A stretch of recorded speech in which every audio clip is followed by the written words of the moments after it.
Praise God. Palapakan natin ang Panginoon sa napakagandang pinagpalang araw na ito. What are the burdens of Merry Christmas? Ano-ano po ba ang nagpapabigat, kuminsan nagpapahirap para magkaroon ng maligayang Pasko? At yan po ang ating tatalakayin, burdens of Merry Christmas. Heavenly Father, thank you that there is Christmas, and more than that, thank you for what it means.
Salamat Panginoon, mayroong ganitong uri ng naganap sa kasaysayan ng sangkatauhan.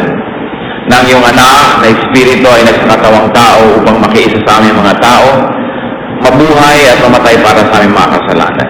Ito ang aming ginugunita. Turuan mo kami Panginoon na kung ano man ang aming mga uri ng pagdiriwang, maging ayon ito sa iyong kalooban. Patawarin niyo po kami sa mga kasalanan namin.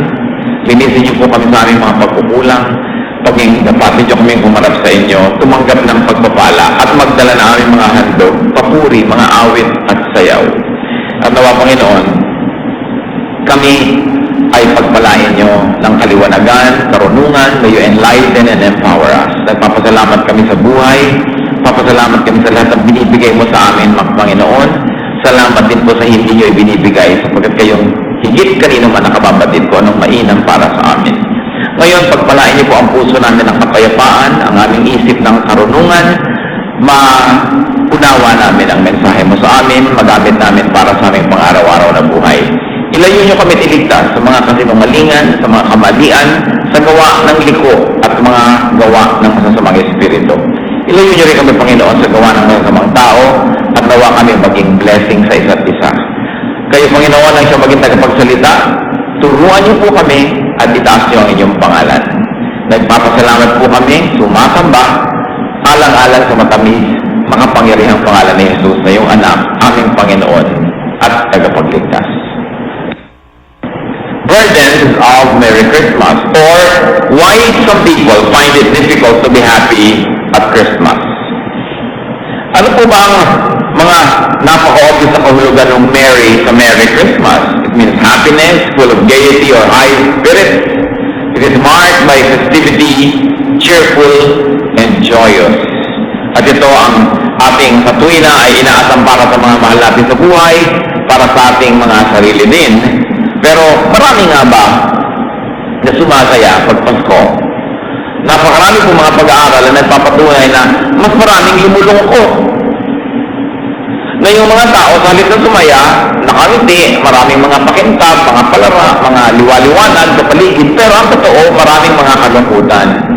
And these are the burdens. Ano ba ang pabigat? Kaya nagiging mahirap para sumaya sa Pasko.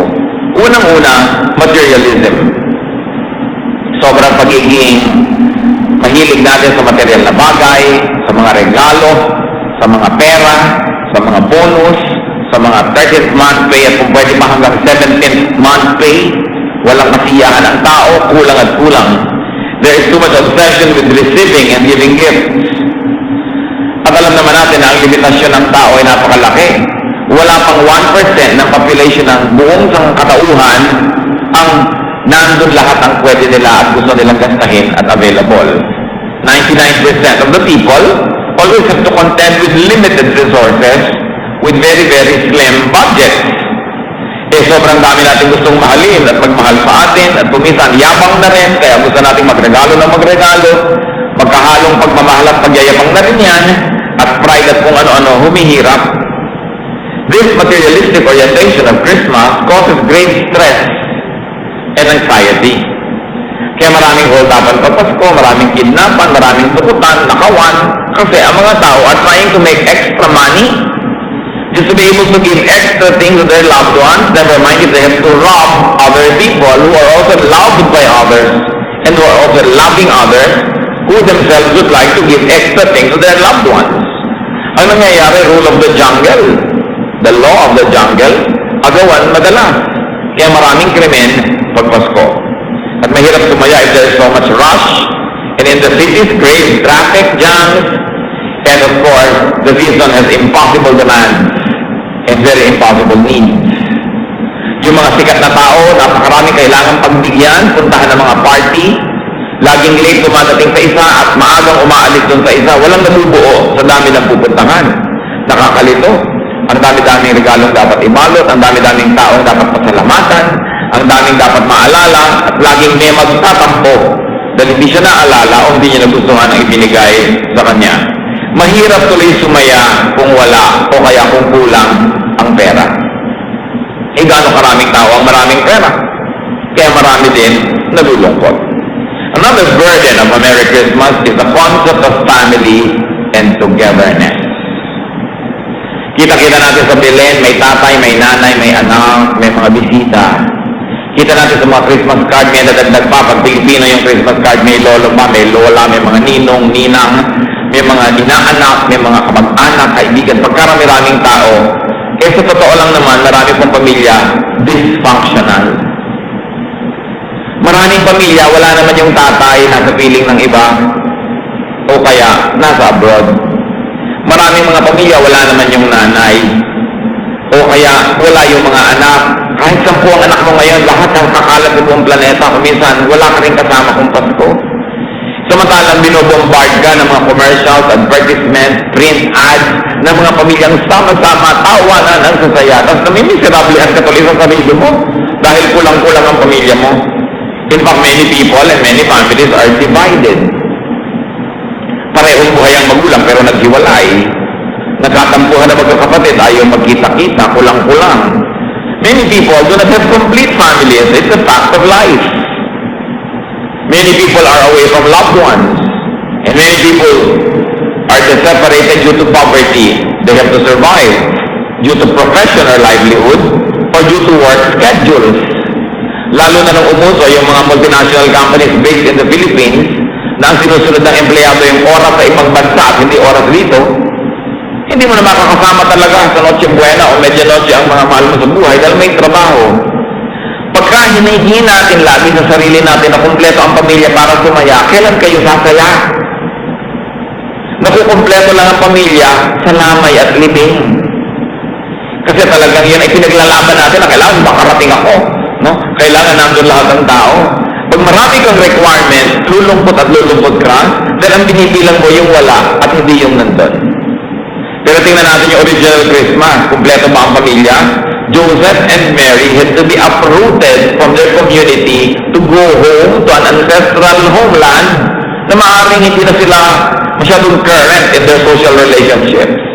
At sila-sila lang yung nagpasko sa isang miserableng lugar.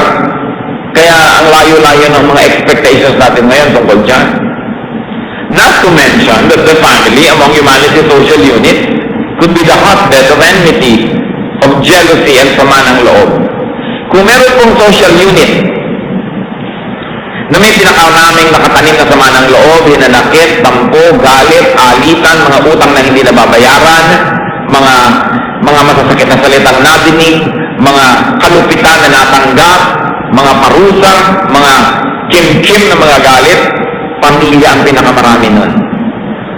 Ang isang buong pamilyang ganyan, mas maraming nakatanim doon ng mga sama ng loob at galit sa isa't isa kaysa siguro sa isang kumpanya, kaysa sa isang barangay. Kaya kung lagi natin sasabihin, kailangan buo, masaya ang aming pamilya para ako sumaya, konti-konti lang ang sumasaya sa ganun. Maraming mga bata ay lumalaki ng walang magulang o kalahati lang yung magulang na nandun for whatever reason. Maraming nauulila, nababalo. Ganun ang totoong buhay eh. At yun ang buhay na ipinamuhay ng Panginoong Yesus. Pati ang kanyang mga disipulo, pati ang kanyang mga tagasunod, madalas sila nawalay sa mga pamilya sa pagmimisyon.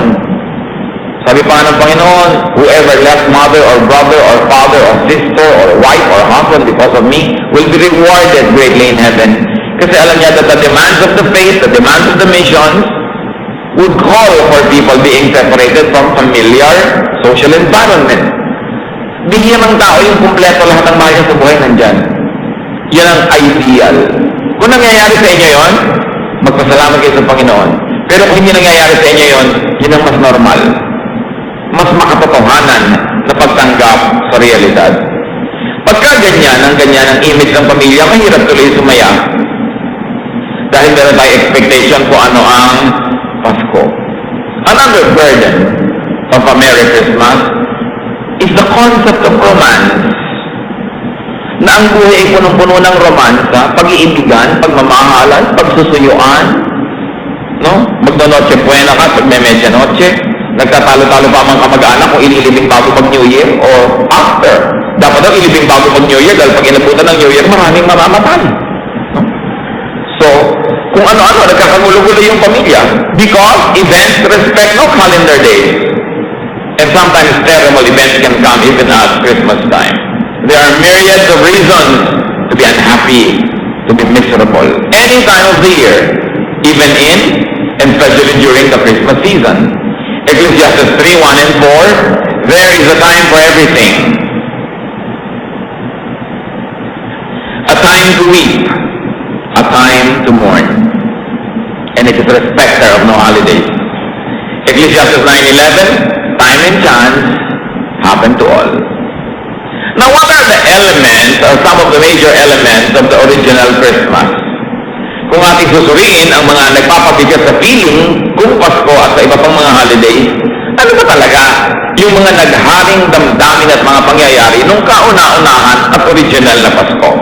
Luke 2:1. In those days, Caesar Augustus issued a decree that a census should be taken of the entire Roman world. 3-7. And everyone went to his town to register.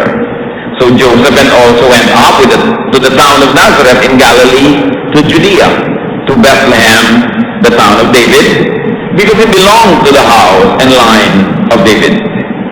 He went there to register with Mary, who was pledged to be married to him, and was expecting a child. And she gave birth to her firstborn, a son.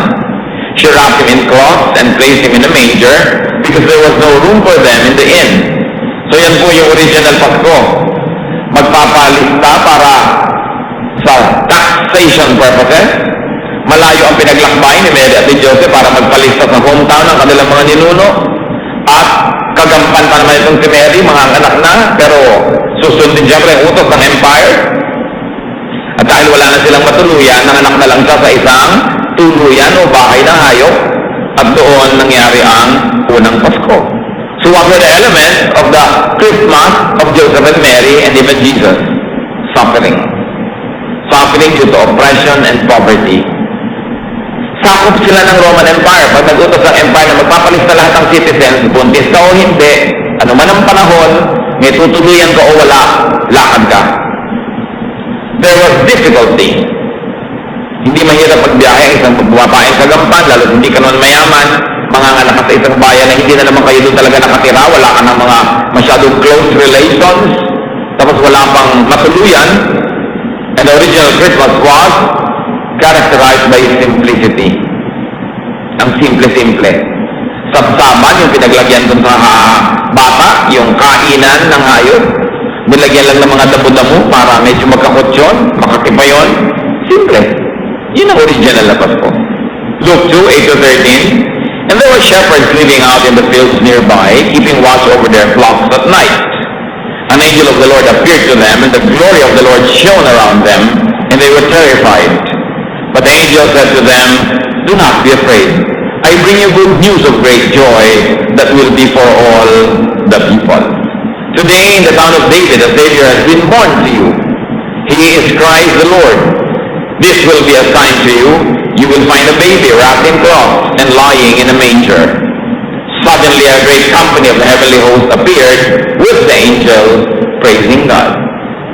So yung unang eksena ay pinanganak si Jesus sa isang simpleng lugar, napakamiserableng lugar, tirahan ng hayop.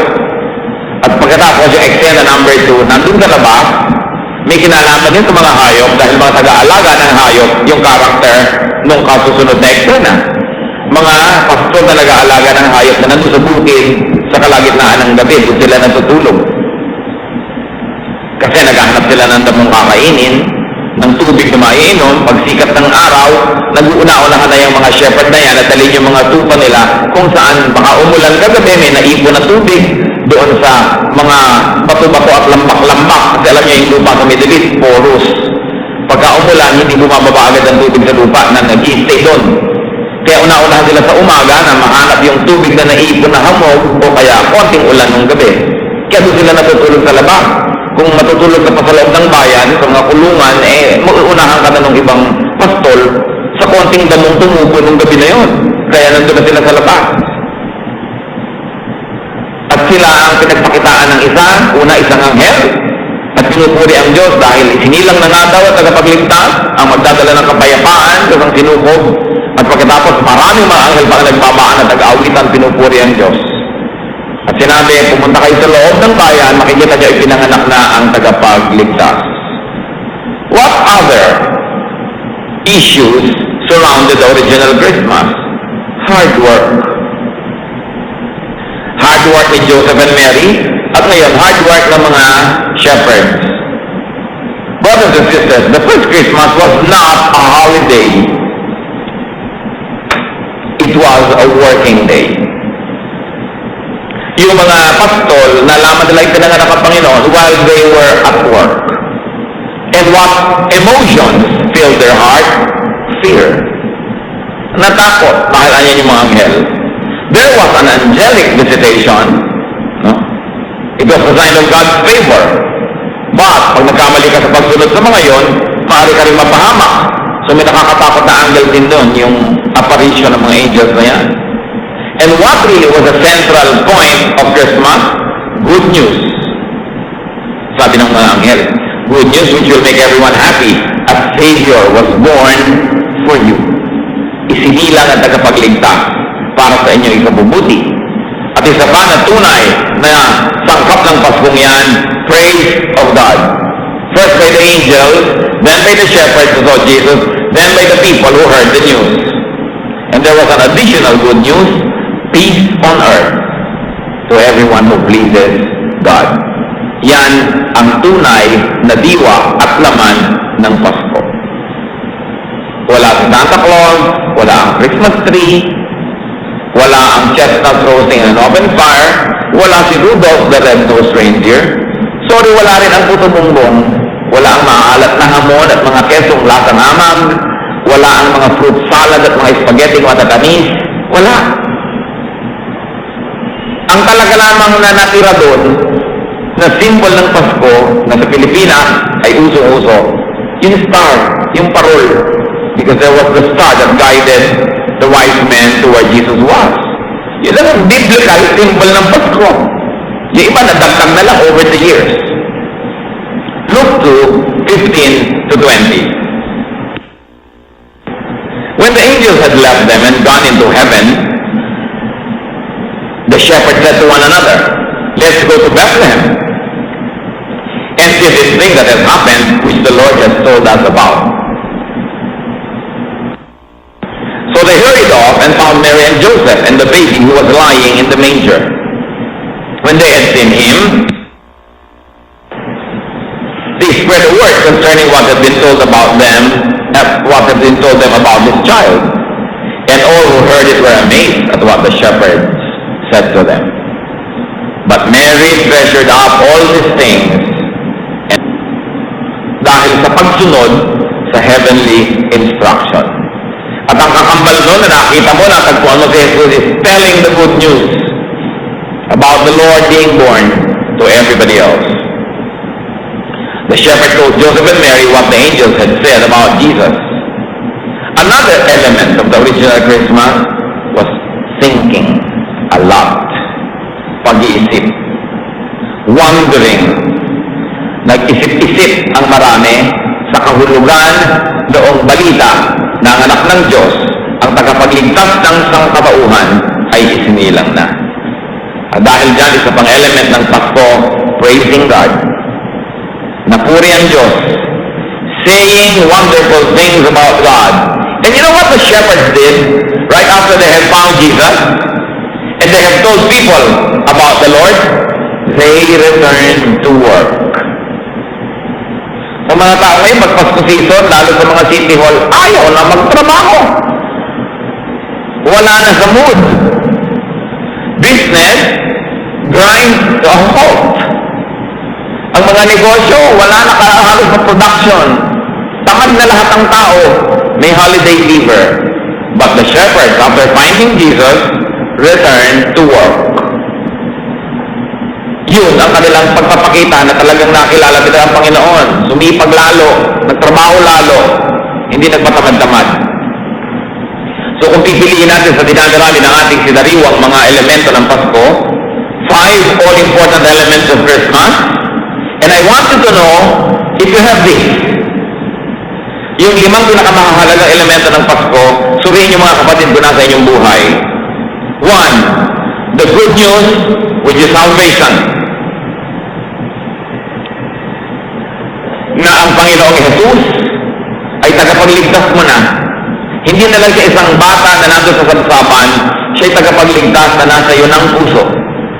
Tinanggap mo na si Jesus sa Panginoon, tagapagligtas ng iyong buhay, na ang kasalanan mo, siya na ang nagbayad at ang buhay niya ibinigay na niya sa iyo. Pag ang Espiritu mo humiwalay sa iyong katawan sa oras ng kamatayan, pupunta yan sa Diyos dahil binayaran ni Jesus ang mga kasalanan, may iiwalan sa lupa ang iyong katawan, ang Espiritu pupunta sa langit. Yun ang Pasko. Kung meron ka noon, may pasok ka man o wala, dapat happy ka. Nandyan man ang mahal ko sa buhay o wala, kompleto man kayong pamilya, may pera kayo o wala, meron kang salvation, dapat happy ka na. Sino sa inyo ang may salvation na? Palakpakan nyo ang Panginoon, yung nakakapiyak na kayo? Lakasan!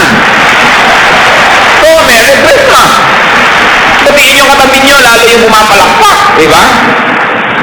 Kahit walang 13-month pay, kahit na walang pay, ngayon, masarap ka na kung meron. Pero hindi yung requirement.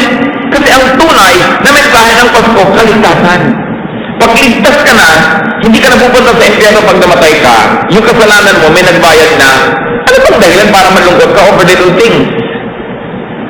To have an eternity mindset, to look at things from the point of view of heaven, you will be happy.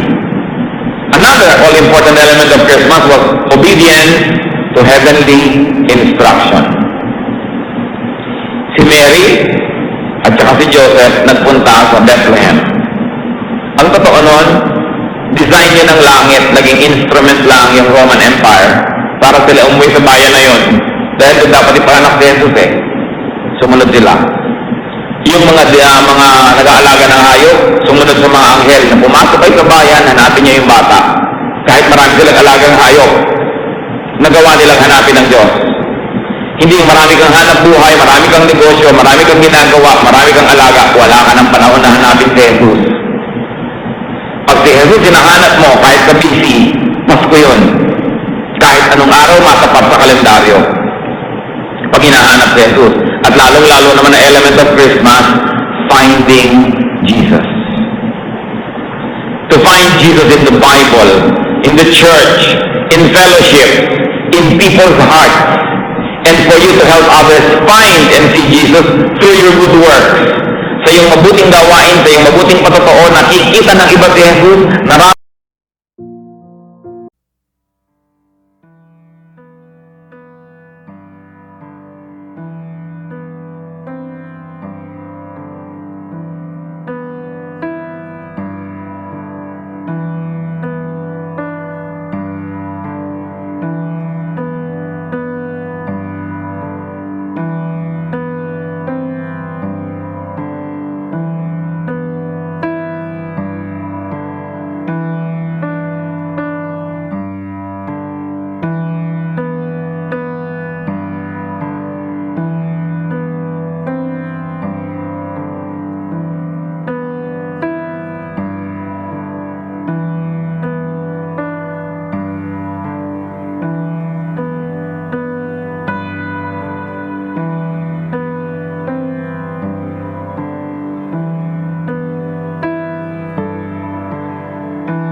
Anong kahulugan nun?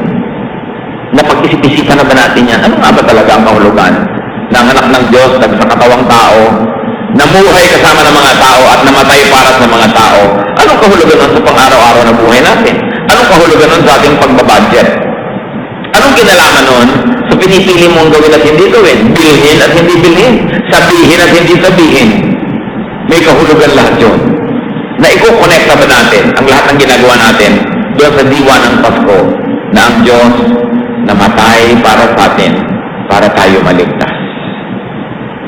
At ang isa pang napakahalaga sa limang all-important elements of Christmas is praise of God. Pinuri ang Diyos ng mga anghel, pinuri ang Diyos ng mga tagapag-alaga ng hayop, pinuri ang Diyos ng mga nakarinig ng balita. Dapat pinupuri natin ang Diyos. Yun ang kahulugan ng Pasko. Hindi nagre-reklamo ka, kulang ito, kulang yun. Hindi pa puri yun reklamo yun. Pasalamat tayo sa Diyos na mapatanggap natin, malaki man o maliit. Pasalamat tayo sa Diyos na tayo nakapagbibigay, nasusuklian man o hindi. At kung sa ating mabubuting gawa at magandang patotoo, napupuri ang Diyos, then Paskong Pasko yun. Meron ba kayo napansin sa ating mga sinabi, the good news of salvation, obedience to heavenly instruction, finding Jesus, reflecting and thinking of the spiritual significance of Christmas and praise of God? None of this costs a lot of money. Wala sa mga yan ang nangangailangan ng bonus para matuloy. Wala sa mga yan ang nangangailangan ng funding. None of this require the long list of burdens that we have enumerated. Hindi niya nire-require na meron kang katabi, may ka-holding hands. Hindi niya nire-require na ikaw ay nagpapahinga at may holiday. Kasi nagtatrabaho nga yung itong mga tagapag-alaga ng hayop. None of this would be too hard to do